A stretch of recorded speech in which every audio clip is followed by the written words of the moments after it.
Tensions in the Persian Gulf on the rise tonight. New confrontations between the U.S. Navy and vessels from Iran, adding to a growing list of Iran's provocative actions against the U.S. But this time, shots were fired.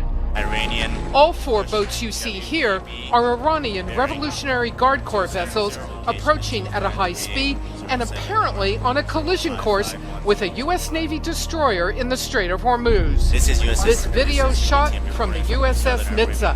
It warned the Iranians with horns and flares to back off. Weapons uncovered. But at least two of the Iranian boats kept approaching, coming within 300 yards. Forcing the Nitsa to alter course Tuesday, the Iranian boats finally turning away. By Wednesday, a significant rise in tensions. Revolutionary Guard Corps boats harassing and endangering U.S. Navy vessels 3 times in 24 hours. The most dangerous, resulting in the U.S. Navy firing warning shots at the Iranians. They did feel compelled ultimately to fire 3 warning shots. And the reason for that is they had used they had taken steps already to try and de-escalate this situation. Iranian defense minister says the country will confront any foreign vessel that trespasses into its territorial waters.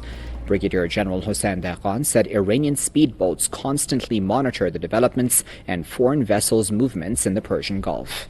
Dehqan added if any vessel enters Iran's waters, it will be warned, and if the move is deemed an act of aggression, Iranian naval forces will confront the trespasser. Dehqan's comments come hours after Pentagon officials claimed Iranian speedboats, quote, harassed a U.S. warship in the Strait of Hormuz. China and Russia held their third round of talks over the Joint Sea 2016 maritime exercise in Zhanjiang City from August 16th to 21st, sharing views on the plan and arrangements for communication and logistics support. We reached wide consensus and also inspected relevant sites and facilities. The exercise will focus on joint maritime defense actions. According to Russian media, the exercise will take place from September 12th to 19th. China and Russia have stressed that it is routine and does not target any third party, but it has still drawn a great deal of attention from the United States and its allies. Australian media reports that Australia and the US plan to deploy maritime patrol aircraft and a conventional submarine to the exercise zone to monitor the drill. Maybe you're like some people who've been wondering about some fast-moving helicopters flying in and around Boston. This has been happening all week long, and we started looking into what they're doing after getting emails and calls from many of you. Some people told us the choppers are flying close enough that their homes are shaking, and police are only telling us this is a training exercise. Look closely and listen. You'll see and hear what some people saw last night above downtown Boston. We found this video posted to YouTube. Helicopters, one after another, flying low above the high-rises and close enough for people to notice. And not just last night, but all week. On Twitter, Fox 25 found numerous tweets from locals wondering what those helicopters were there for. Addison Hoover wrote, "Love Boston police and Marty Walsh, but maybe comically low helicopter flybys at 10 p.m. with no public viewing, not a hot idea." Chris Spinazzola also tweeted, "Is there a helicopter race over Boston tonight?" The helicopters have been flying all week in and around Boston. Boston police put out a community advisory to alert residents about a planned training exercise in conjunction with the Defense Department. They stress it's not in response to any world events. When I asked Boston police today for more information, they would only say the specifics are kept mysterious for good reason. Fox 25 also found these Black Hawk helicopters lined up today on the tarmac at a local airfield. When we asked about the helicopters, Fox 25 was directed to the Department of Defense, who wouldn't comment on the exercise. But at night, it is more like this, fast flying above neighborhoods and the city that will likely continue for the next couple of days. And North Korea appears to have upgraded security facilities in and around its Sohae satellite launching station in the northwest of the country. An analysis of recent satellite imagery by the US-based North Korea monitoring website 38 North shows the inner and outer perimeters have been extended in recent years and are now 19 and 27 kilometers long.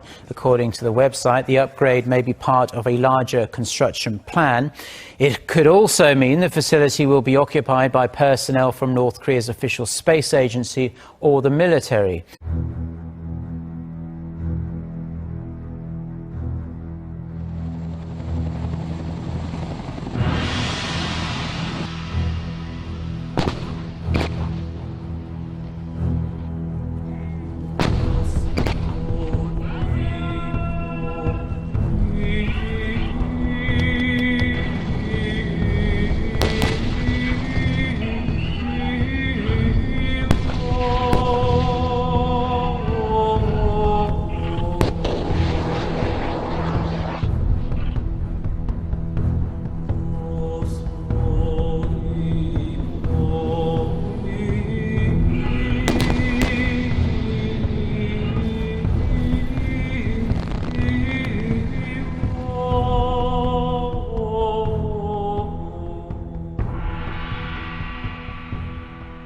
Russia has launched large-scale snap military drills, putting its troops on full combat readiness in districts bordering Ukraine and the Baltic states. Defense Minister Sergei Shoigu said the decision to launch war games was made by President Putin as the supreme commander-in-chief of Russia's armed forces. Shoigu added that troops in the country's southern, central and western military districts, as well as the Air Force and paratroopers, were in full combat mode as of Thursday. NATO vowed at a summit in Warsaw in July to bolster its eastern flank to counter a resurgent Russia. Russia and NATO have been flexing their military muscles amid simmering tensions in Ukraine.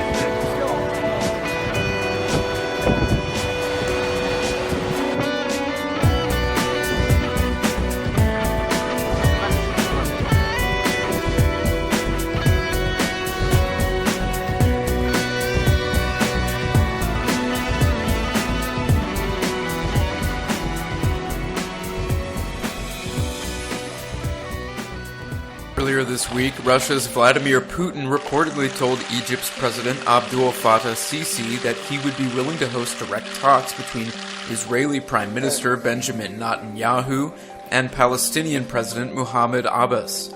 The talks would take place in Moscow. Putin did speak to Netanyahu by phone Tuesday. According to press reports, they did discuss the Israeli-Palestinian peace process. Russia is now in the middle of Syria's civil war. As such, Vladimir Putin may now be making a serious bid to become a Middle East peacemaker. A wave of terror attacks across Europe has brought the continent to a constant state of suspicion and fear.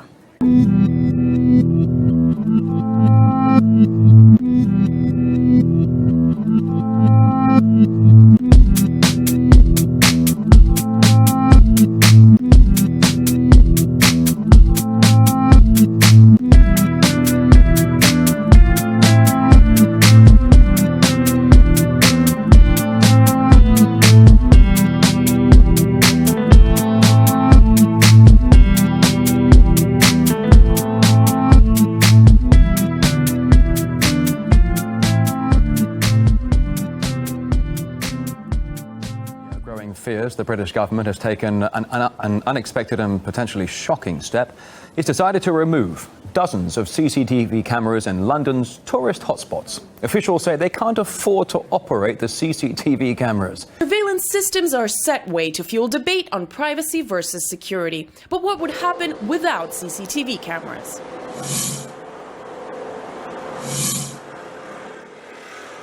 Home to Big Ben and Houses of Parliament, Trafalgar Square, Oxford Street, Buckingham Palace, Westminster Abbey and Soho, Westminster, a borough in central London, major tourist trap is scrapping its CCTV camera network to save money due to a running cost of up to £1 million a year. The cost of removing the cameras, however, is £300,000. Tourists are not too ecstatic about this. I think that having CCTV around makes people feel a lot safer, especially at night. Definitely not a good thing. As a tourist, you'd like to feel comfortable where you are. And so do Londoners. Keep the cameras because, as we've seen in Orlando and we've seen in Paris, and it continues to be a constant threat in the Western democracies, part of the fight against that is surveillance. I don't think it's a good idea to try and save money that way. Decades of experience at Scotland Yard, investigator and terrorism expert David Weitzetz says scrapping CCTV cameras can have major consequences. I think it's a crazy idea, absolutely crazy. In terms of the fight against terrorism, the loss of the cameras is awful. If we go back to 2005 when we had terror attacks in London, on 7/7, 52 people were murdered. We used extensively CCTV. The loss of cameras in a situation like that will be absolutely devastating for the police. That's also exactly what the police told us. CCTV is a vital tool in combating crime. We are concerned that loss of camera coverage may mean London is less safe and security could be affected.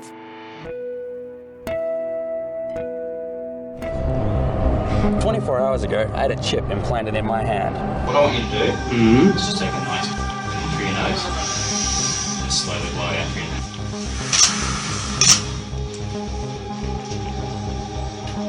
First go. And it's going to allow me to Open doors. And it can operate the lifts. Going down. And it will allow me to interact with any system in the digital world. For instance, when I wave my phone over it, it can transfer my virtual business card. But it can be a little bit tricky. Ooh. Don't move. This technology's been going into our pets since the 1970s, but I can see the future is now, and I can see everyone getting one of these. You're rushed to a hospital unconscious with no ID or medical history, but thanks to a microchip under your skin, it's all there. I can see you asking yourselves already, why would I do this? Well, one word, convenience. Why should I have 5 cards in my wallet when I can replace it all with one chip in my hand? While religious movies have become a boon for the box office, a new survey by the Pew Research Center has found nearly 23% of grown Americans are non-religious or agnostic.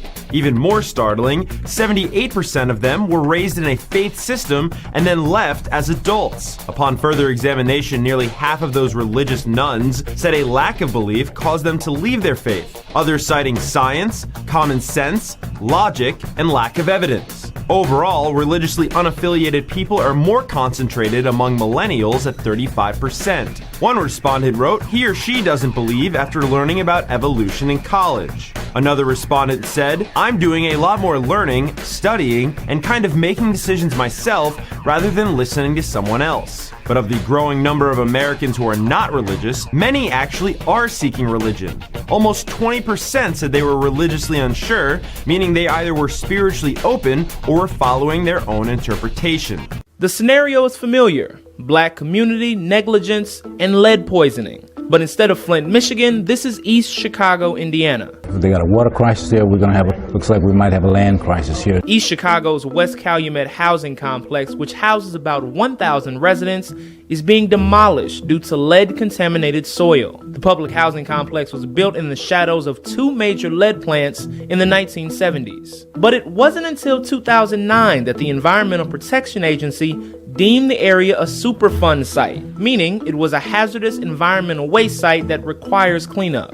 The EPA's lead threshold for emergency cleanup is 1,200 parts per million, also called ppm for short. At one property in the complex, the lead concentration was found to be 75 times that in 2014. Residents were first publicly alerted of the contamination this May when the EPA posted these signs around the neighborhood. It's horrible. Why were we the last to know? Since then, the 1,000 or so residents have dealt with a whirlwind of developments. First, the mayor asked those living there to relocate while the EPA cleaned the soil. Shortly after, the housing authority announced the complex would force residents to leave. The local elementary school is also moving its students across town. The EPA is hoping to get everyone relocated in the next 4 to 6 months before demolition begins. A new investigation is now underway into Havelock North's water contamination. The Hawke's Bay Regional Council has growing concerns about maintenance of the water bores linked to the tummy bug outbreak, which has affected thousands of people. As scientists continue digging for answers, there's new tension between local authorities over who's to blame for Havelock North's water contamination. No one believes there's been deliberate contamination of the water. But these new tensions can't be reassuring Havelock North residents. Hastings Council and the Regional Council are both blaming each other, but no, it doesn't help us at all. Stop pointing fingers, start working together and actually solve this blooming problem. I mean, we've been boiling water now for so long. And now at 5:30, the drought's so bad now in some areas that officials are actually asking residents to limit their showers. And there's no substantial rain in sight. The extreme drought conditions hitting Scituate very hard. That town's reservoir is less than a quarter full. Bill Shields shows us the water restrictions are getting tighter by the day. This is one of Scituate's main water reservoirs. It supplies about 1/3 of the town's water. Today, you can see stumps and boulders, and grass is growing in the mud. Have you ever seen a summer like this one? I never have. You know, we moved here in the late 60s, and it's never been like this. In the summer, the town's population almost doubles, so does water usage. So the strain on wells and reservoirs is immense this year with the drought. Now, the town has instituted a complete ban on outside watering, even after the summer residents leave. Well, we're looking for relief from the fact that after Labor Day, the population goes down significantly. Now, in the past, people began irrigating their lawns right after Labor Day. This year, with a total water ban, that will not be allowed. All across the state, lawns are brown. Counties in our area reached severe drought status. The governor's drought advisory committee announced today that 9 counties in the state, including Sweetgrass, Stillwater, Carbon, and Yellowstone counties, have reached severe drought status. 7 more counties, including Park and Bighorn counties, are now under drought alert status. The determination is based on water supply and soil moisture data from several sources, including the Natural Resources and Conservation Service. The National Weather Service says the state's average temperatures for July were more than 4 degrees above normal. Mussels are making a mess on Long Island. Hundreds of thousands of them washed up on the beach. But why? Mussels by the pound? Think bigger. Much bigger. It's mussels by the mound and then some along the shore of the Long Island Sound in North Jamesport. They're dead and rotting away in the summer sun. There was a terrible stench. David Grunner says it was unbearable yesterday morning. At first it smelled like a garbage truck. Then he found the source. We have never had mussels like this wash up on the beach. They smell disgusting. Yeah, what do they smell like? Wet seaweed. Anytime you have a massive die-off of marine life, it's not a good thing. Dr. Christopher Gobler, professor of marine science at Stony Brook University, says it just got too hot for these blue mussels. They died, and the tide cycle carried them ashore.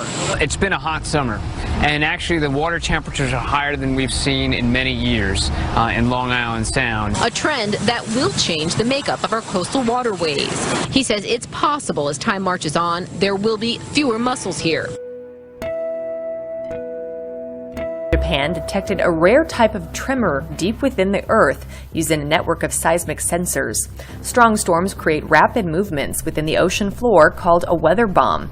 The spirally movements originate from an evolving tropical storm over the North Atlantic Ocean, creating rippling effects that scientists then track to calculate the depths of our planet. The speed and direction of the tremors is completely dependent on the type of materials they pass through. Carefully measuring these movements from earthquake waves has allowed scientists to get a good idea on the structure and composition of the depths of our planet. This entertainment center in Baton Rouge has been transformed into the state of Louisiana's largest shelter. On average, 1,000 people spend the night here. Those who occupy these beds don't have a choice. Obviously a very large-scale disaster. Tens of thousands of homes were destroyed. So just for the Red Cross role in this, early estimates are as much as $30 million.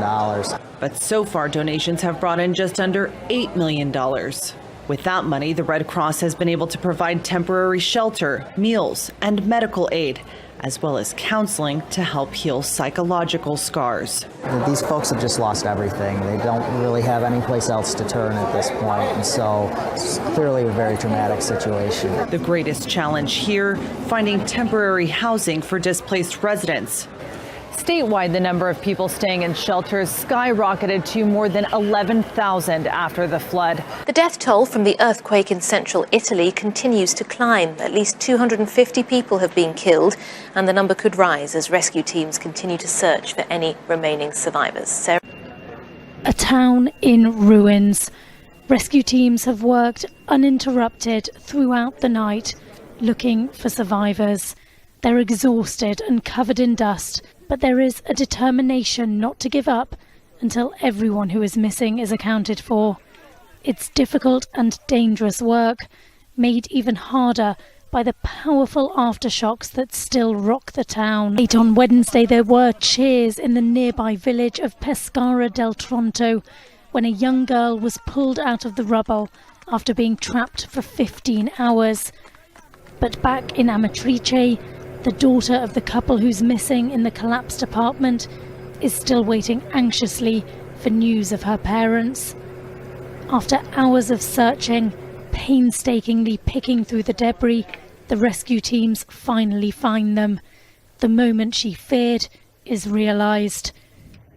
2 more fatalities of Wednesday's devastating earthquake. Meanwhile, back in this country, Indiana governor and vice presidential candidate Mike Pence left the campaign today to visit Kokomo, which was slammed yesterday by tornadoes. At least one was an EF3 with winds of more than 150 miles per hour. Remarkably, no one was killed. The gentleman beside me pushed me down. He was like, "Get down," and he put his arm around me to shield me.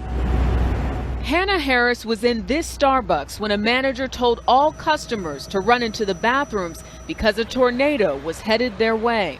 And he saw the funnel behind Best Buy. And so then he shut the door in the bathroom, told everyone, "Close the door, it's coming."